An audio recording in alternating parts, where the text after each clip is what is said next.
अब हम चर्चा करेंगे विवाह मुहूर्त पर। विवाह मुहूर्त कैसे निकालें? विवाह मुहूर्त के लिए श्री भादव माता पंचांग लेंगे संवत 2078 का, और इसमें जो लिखा है वो चैत्र, पेज नंबर 15 पर चैत्र शुक्ल पक्ष, फिर इसके बाद लिखा है 13 रविवार, उसके बाद लिखा है तारीख 25/4/21, उसके बाद लिखा है हस्त, उसके बाद रेखा 9 लिखी है, फिर उसके बाद 5 रेखाएं हैं, 1 2 3 4 5 और ये अवग्र हैं। फिर उसके बाद है 4 रेखाएं। तो इसके लिए आप देखेंगे एक एक रेखा का क्या अर्थ है, वो अर्थ समझना चाहते हैं तो पृष्ठ क्रमांक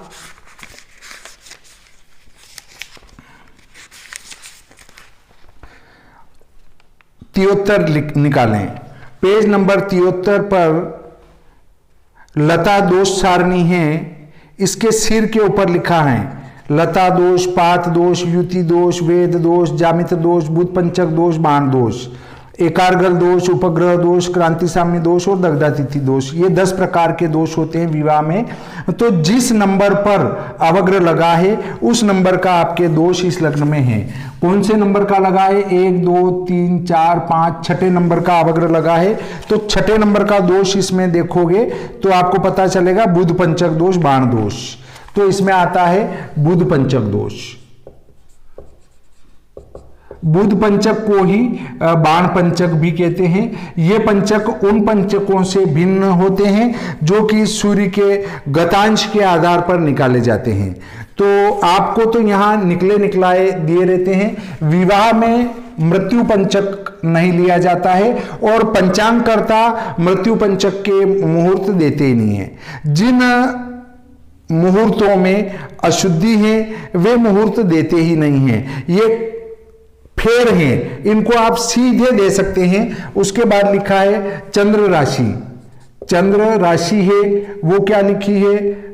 कन्या लिखी है। और उसके आगे लिखी है सूर्य राशि। सूर्य राशि में लिखा है वो मेष लिखा है।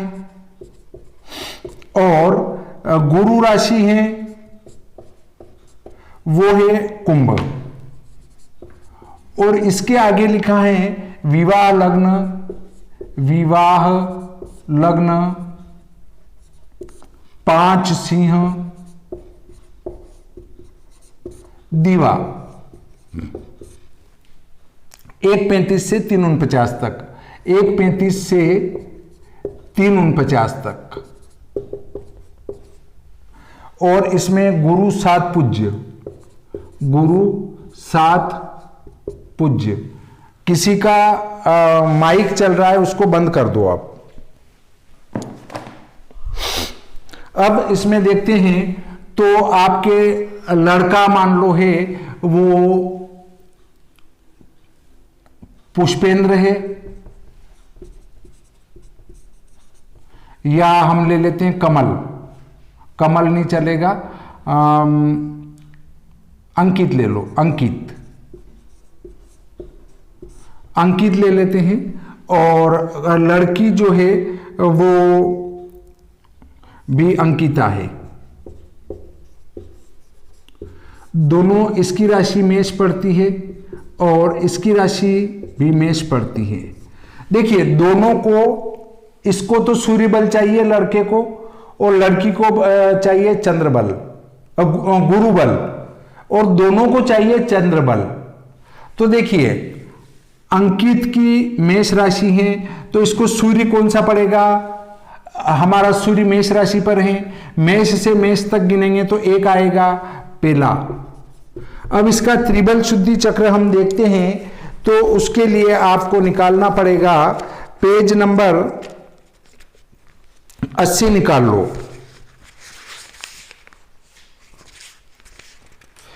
पेज नंबर 80 को देखते हैं तो वहां पर लिखा है विवाह में वर कन्या को त्रिबल शुद्धि। वर को सूर्य का कन्या को गुरु का बल देखना। अब देखिए हमारे कौन सा पड़ रहा है, सूर्य हमारा पड़ रहा है 1, 2, 5, 7, 9वां सूर्य पूजा का है। परंतु आगे और पढ़ो, सूर्य यदि मेष राशि का हो तो उसका दोष नहीं है, पहला उच्च का होता है, उच्च का होने से श्रेष्ठ। यदि सूर्य मेष या सिंह का हो तो सिंह का सूर्य कभी नहीं आएगा, क्योंकि सिंह राशि पर सूर्य आता है तब देवशयन होता है, और देवशयन में हमारे यहाँ मुहूर्त होते ही नहीं है। इससे सिर्फ आपको याद रखना है कि सूर्य मेष राशि पर जब भी आए तो चौथा, आठवां, 12वां हो तो भी उसका कोई दोष नहीं है। ठीक, अब उसको चंद्रबल देखना है, तो चंद्रमा कौन सी राशि का लिखा है, कन्या का है। तो मेष से कन्या तक गिनो, मेष, वृषभ, मिथुन, कर्क, सिंह और कन्या। छठा चंद्रमा शुभ है, चंद्र छठा श्रेष्ठ।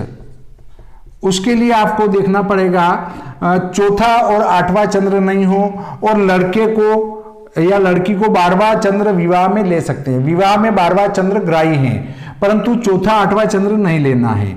यदि चंद्र चौथा 8वां पड़ता हो तो आगे देखने की जरूरत ही नहीं है। अब अंकिता मेष राशि पड़ती है इसकी, और मेष राशि पर गुरु कौन सा है, कुंभ का है। तो मेष से कुंभ तक गिनेंगे तो 11वां पड़ेगा गुरु। ये सूर्य पहला हुआ और गुरु 11वां श्रेष्ठ, 11वां चंद्रमा श्रेष्ठ है। इसके लिए पेज नंबर 80 देख सकते हैं। उसके बाद चंद्रमा छठा है, इसको भी छठा श्रेष्ठ। बस अब ये त्रिबल इसी को कहते हैं, सूर्य, गुरु 2 और तीसरा चंद्रमा। त्रिबल शुद्धि इसलिए कहते हैं कि त्रिबल शुद्धि होना आवश्यक है, और त्रिबल शुद्धि होने के बाद में आप उसको फेरे कब करने हैं उसका टाइम देना है। तो विवाह लग्न 5 सिंह दिवा, दिवा मतलब दिन में 1:35 से 3:49 में विवाह करना है। गुरु 7 पूज्य का अर्थ है इस समय विवाह लग्न में गुरु 7वां रहेगा, वो थोड़ा सा कमजोर माना जाता है, तो इसकी पूजा कर सकते हैं, अर्थात पीला दान करवाकर आप विवाह कर लें, कोई दिक्कत नहीं है। फिर भी इस पर कोई ध्यान नहीं लगाता है, आप भी नहीं लगाएं तो चलेगा, क्योंकि ये विशेष दोष कारक नहीं होते हैं। तो देखिए इस प्रकार हम किसी का भी लग्न यदि निकालना चाहें तो पहले सूर्य बल देखेंगे, फिर गुरु बल देखेंगे, और दोनों बल होने के बाद में फिर चंद्र बल को भी देखेंगे। ये तीनों शुद्ध आते हैं तो फिर हम विवाह कर सकते हैं।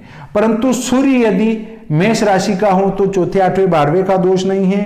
गुरु यदि कर्क, धनु और मीन राशि का हो तो चौथे, 8वें, 12वें का दोष नहीं होता है। और चंद्र जो है वृषभ का हो तो उसमें भी चौथे, 8वें, 12वें का दोष नहीं होता है। यहां कर्क का चंद्रमा नहीं आएगा। क्यों नहीं आएगा कि कर्क राशि बनती है पुनर्वसु, पुष्य और आश्लेषा नक्षत्रों की, और इन तीनों ही नक्षत्रों में विवाह होता नहीं है, इससे कर्क का चंद्रमा कभी नहीं पड़ेगा।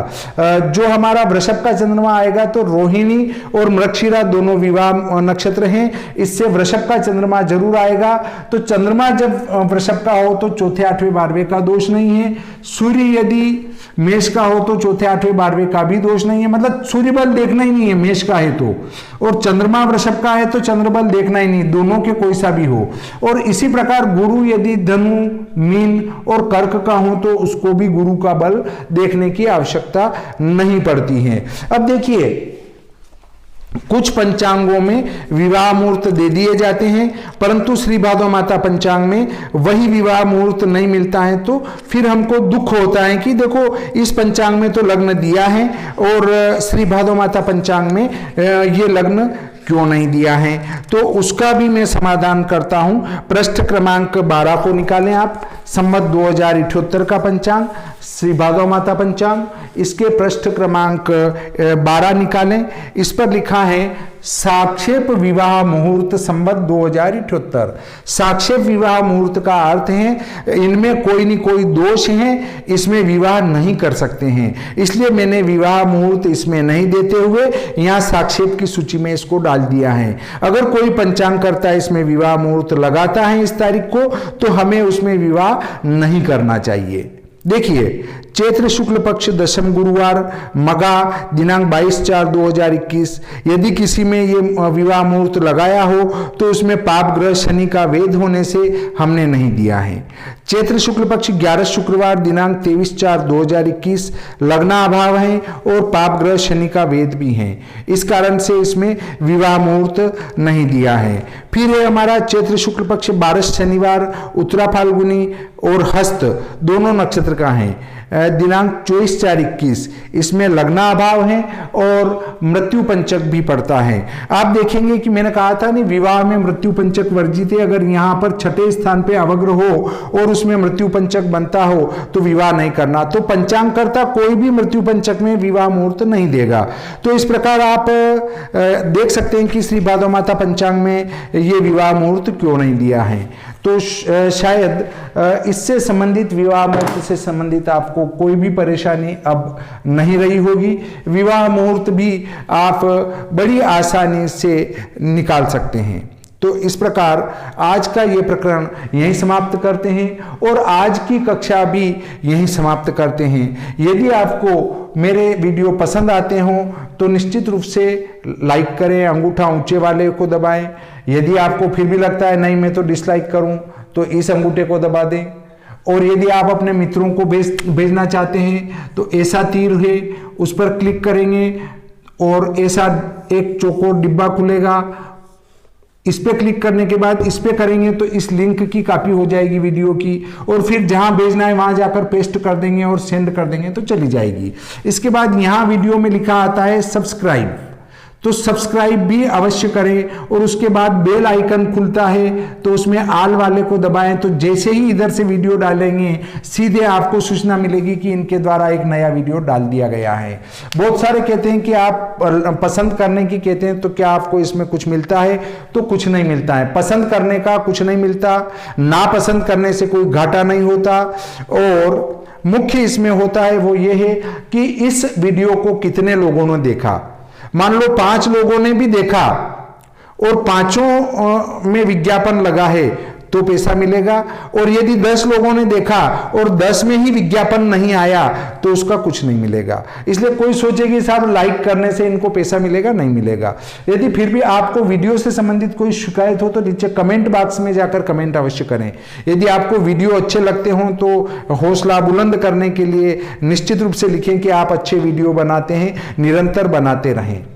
या आपको लगता है कि नहीं वीडियो गलत बनाते हैं तो लिख दें कि भाई आप वीडियो अच्छे नहीं बनाते हैं, तो उसमें सुधार करने की कोशिश करेंगे। इस प्रकार आज का प्रकरण यहीं समाप्त करते हैं। श्री सरस्वती मैया की जय।